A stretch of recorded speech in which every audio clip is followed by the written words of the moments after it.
Okay. Okay, go. We're doing. Hello, and thanks for joining us today. This Making Flexible Working Work webinar is proudly brought to you by the Flexagility Group and the world's biggest garage sale. What is that? We'll tell you a little bit in a minute. My name is Vanessa Vanderhoek, the proud founder of Flexible Working Day, and it is my absolute pleasure to introduce you today to Yasmin Leigh. And I think they last year proved that they are the most flexible working team in Australia, if not around the world. But you guys have been working flexibly, you said, for over a decade. Tell us, where did it begin? Well, for us, it began literally on the day our first daughter was born. We were at a conference for work and not expecting her to be born for another week or so. And apparently I went into labour and off we trotted to the hospital thinking it was just a checkup. And the doctors said, you're having this baby today. And I said, oh, can I just jump back to the conference and grab my stuff? I left my computer there. And they were like, oh, no, you're having this baby right now. So we, long story short, we had the baby within an hour by cesarean. And my first duty as a father was to go and get Yasmin's laptop from the conference. Was it really? No, I think in the end we delegated it off to a really great staff member, and she brought the laptop up. And literally within hours of having our first baby, we were both on our laptops while she slept, of course, in our defence. But we were really lucky. We had a daughter and we didn't realise it at the time, but we had this wonderful child that slept for 20 hours a day on 4-hour sleep cycles. And so literally we were in hospital for 5 days because of the cesarean. We managed to somehow nail the double bedroom queen suite of the hospital. So Leigh stayed with me the whole time. And I'm pretty sure we worked pretty much full-time hours around her sleeps, didn't we?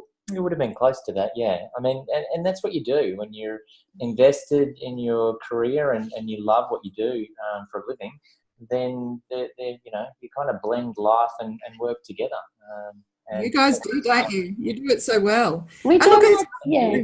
I love what you do about busting this stigma and myths, because so many women, including myself, I worked in the hospital bed after I had my daughter, and you get the looks and, people judge you, but I'm a big advocate of saying, look, what works for me and what works for you guys doesn't work for everybody. No, it's really funny, Vanessa, because I was just recently in hospital just for a minor thing, and I was in hospital for 3 or 4 nights and in the middle of a major event that we're all running. And I have to admit, I got a couple of dirty looks from the doctors. And even after our daughter's almost 12, so 12 years after being flexibly working, and really trying to break through that stigma, still to this day, the doctor's kind of looking at me going, you're in hospital, should you be working? And I felt like saying to him, wouldn't it be better that I work and I'm productive and doing something I love rather than sitting and watching mindless television for the next 4 days? So, I think it takes both from men and women, flexible working should be the norm. And Leigh, you stumbled on the words before, blend. And I really believe in work-life blend. And sometimes that means we're working when people would otherwise not be working, but we're just blending our lives and doing it seamlessly. Well, you put that on social media, that point, exactly. I can't remember exactly what you said, but there were so many comments of people going, I hate watching TV or I hate reading magazines. I'd much rather sit there. And it aids my recovery because my brain's active. My brain is active, yeah. I felt positive, and I think you can be more energized if you're doing things you love. And like Leigh also said before, if you're doing something you love, it's not really work, is it? It's just part of your life. Nope. You guys are amazing. And you do what you love? Yeah, we do. Yes, very much so. Come on, seriously. Look at that. Look at the brand. Yay! Our logo is a heart. We do. We're all about the love, and we love love in business. And, we did stay with our employer where we had our babies for a number of years after having our babies. And even after that, we're really passionate about flexible working and have been advocates for it for a very long time. And it's funny, when I went and worked for another employer who I had previously done some work for, just the approach and the maturity and the flexibility around trying something new. Like our most recent flexible career was travelling Australia in a caravan for almost 600 days, wasn't it? Yeah. That's amazing. And Leigh, so you homeschooled girls?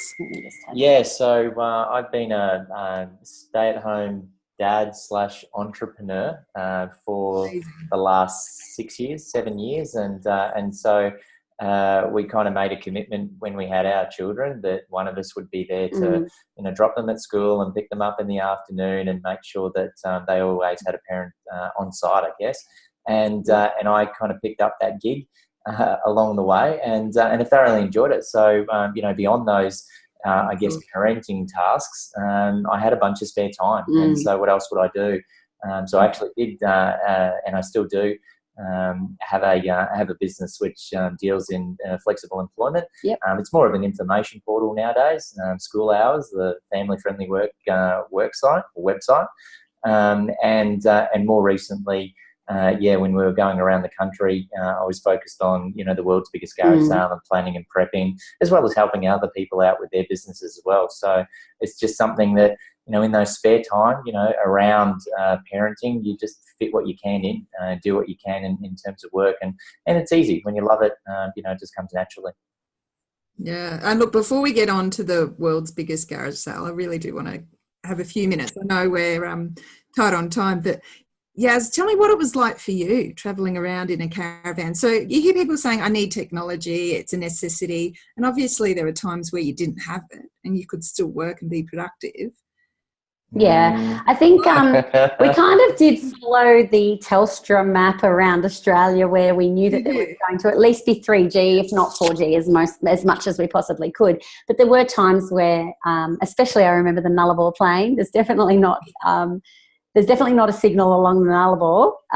Is it 1,500 kilometres? I can never remember the stats. Kilometres. But that's out of 62 or 63,000 kilometres. Yeah. Literally, the Nullarbor plain was one of the only places where we had very limited connectivity to 3 or 4G. The rest of the time, we were able to pick it up, and Yas was be able to perform her full-time duties. Pretty much everywhere we went. Yeah, just around it. And I guess one of the things that was really interesting is the company had this really flexible approach to me working flexibly. So the long story short is I resigned to do the trip around Australia so we could travel and get that out of the way, which is something we promised for the girls that we would do before they became high schoolers. And when I resigned, literally within seconds of saying, I got to quit my job, we're going to travel for 9 to 12 months, the boss said, why would you quit? Why don't you just work flexibly part-time and where's you travel? And I was like, oh my God, I can't believe I didn't think about even asking you that. Of course I would love to work for part-time. And I remember going for the first month with the agreement that they would continue to pay me full-time because we didn't know how many hours or what output I would have on the road. And so it was completely experimental. And at the end of that first month, it was literally without a blink of the eye, I just said, how did it go? What did you think? What sort of percentage of my salary are you thinking? And the boss said, what are you talking about? We're getting full-time outcomes from you. We're going to keep paying you full-time. And I was like, oh, of course you're getting full-time outcomes from me. Again, it dawned on me and I was like, wow, it's so outcomes-based, the work I do. And we were able to make the arrangement between us that as long as they were happy, then we would keep traveling. And we decided probably about midway through our first 9 months that we would travel for longer. And I kind of just put it on the company one day and went, oh, by the way, we're going to keep traveling. This is really working for us. So we may as well stay on the road for a little bit longer. And we ended up staying on the road for 18 months. And we actually wrapped our trip up. And this is the best bit. I had to go to Florida for a conference. And so we wrapped our trip up with parking the van in Melbourne, which is not our hometown, knowing that we could fly to the US to do this trip I needed to do for work. We all went as a little bit of a hurrah to say, wow, didn't we just live the most amazing life? And while we were in the US, I worked full-time and fully flexibly. And I still to this day remember having my interview with you, Vanessa, from Alabama. And it must have been like 7 a.m. in Alabama. I was in my training gear. I'd just been for a run. I was, and I thought, how cool is it that I'm working on the other side of the world on flexible work day from America while you were in Australia? And it just goes to show that with the right attitude and the right relationship and trust and transparency, that anything in business is possible. Oh, absolutely. And you're modest. I do remember your manager saying your outcomes were greater, which I don't know if that's a good thing or a bad thing, but Yes. not being in the office, you're more productive, which I thought was amazing. Look, and so then you returned and you resigned, I which know. I think your boss kind of knew was in the works anyway. They did, and I mean, there was a lot of ugly crying on the day I resigned because I had the most amazing job traveling for almost 600 days full-time and flexibly. But, you know, we wanted to follow our passion, which was to start a social enterprise and impact Australia's far and wide. And the day I resigned, the company actually said something like, I remember it was the CEO, and he said, Yas, I knew we didn't have you for a long time. We knew that you would eventually leave, and we feel like we got an extra 18 months from you. So we're happy to support you in any way we can. And if ever you want some contracting work, come back. So, I mean, talk about utopia. It's like, you know, it's like employer lottery. They were just incredible, and I can't recommend them enough as people, both professionally and personally. And that's where it's not work, it's life. And that's why it's cool to work for people like that. Absolutely. Now, how do we get involved in the world's biggest garage sale? What can we do? So the world's biggest garage sale is a circular economy event for charity that we run here in Queensland, in Brisbane.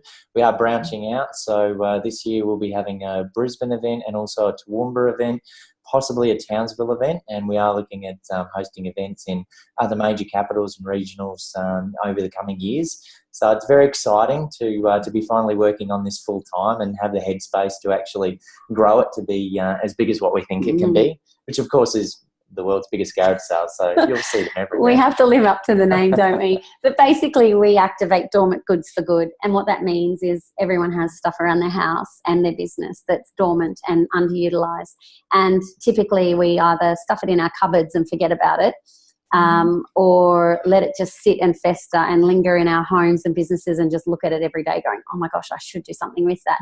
And so really our enterprise enables better giving. So we take the goods out of people's homes and businesses, we turn it into cash, and we impact the economy, the circular economy, by commercialising the value of products that would otherwise lay dormant. And, you know, we work with partners like, you know, Lifeline, Vinnie's and other charities to be able to help be a supply chain for them as well. So we had 20,000 people come to our last event in Brisbane, and we had over 2,000 tonne of product donated, of which we sold pretty much most of it. And what we didn't sell, we donated to charities. So we're really all about impact, really. That's we're profit for purpose. We want to make an impact on the community. We want to create jobs in the process. And we want to really be able to activate the circular economy here in this country and beyond.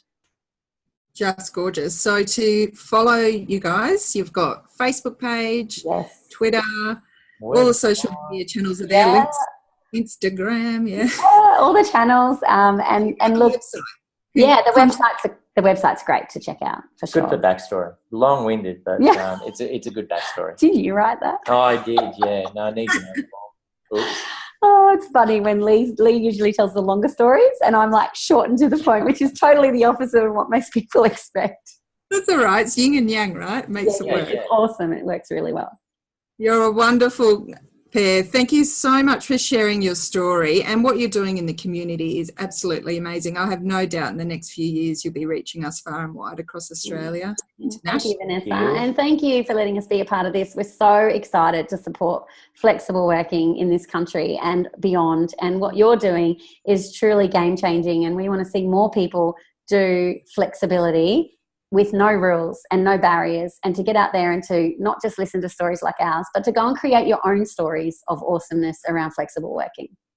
And as ambassadors, that's what you're doing. You're both sharing your story and helping normalise. You're giving someone wordy, I'm too excited. You're giving someone a permission slip. Yeah, and you know what I love? I love that you say normalise. We don't get called normal very often. So to normalise. It's our normal. This is our normal, flexible working with no rules. It's our normal, and we love it. We have a lot of volunteers and plan to create a lot of jobs with our enterprise, and we will absolutely be big advocates for flexible working. So for those of you out there who like the sounds of what we're doing, hit us up on social media, because if we haven't got jobs right now available, we are absolutely all about creating jobs in the economy and we don't need people to sit in the office and do their work. We have proven that it's not necessary. Absolutely. Thank you both very much. Thank you. Thanks, Vanessa. Bye. Bye-bye.